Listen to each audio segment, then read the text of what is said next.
মা 2:30 বাজে, কখন খেতে দেবে? এই তো না, রান্না হয়ে গেছে, এবার দেব। এই যে ফার্স্টেই ভাত দেখাই, এই যে ফার্স্টেই ধোয়া ওটা পুরো গরম গরম ভাত। এই যে নিম পাতা।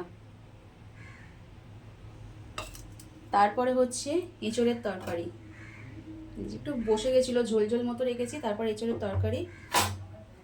তারপর এখানে আছে মাছের ঝাল, এই যে মাছের ঝাল। আর এই যে শোল মাছের মাথাটা ঝালে দিয়েছি, শাশুড়ি মা খাবেন। আর এটা হচ্ছে চিংড়ি মাছের ঝাল, এটা মেয়ের।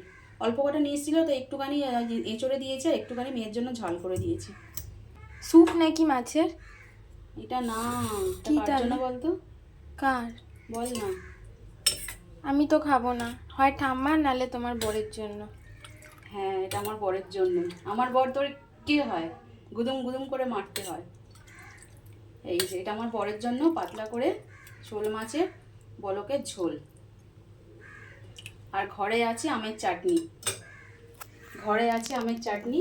তো চলো খেতে ফেতে দিয়ে নিই, অনেকটা দেরি হয়ে গেছে। রবিবার একটা জায়গায় গেছিলাম, এসে সব বাসন কোসন পড়েছিল, সব মেজে মোজা আর এই রান্না বান্না করে আবার খেতে দিতে হবে।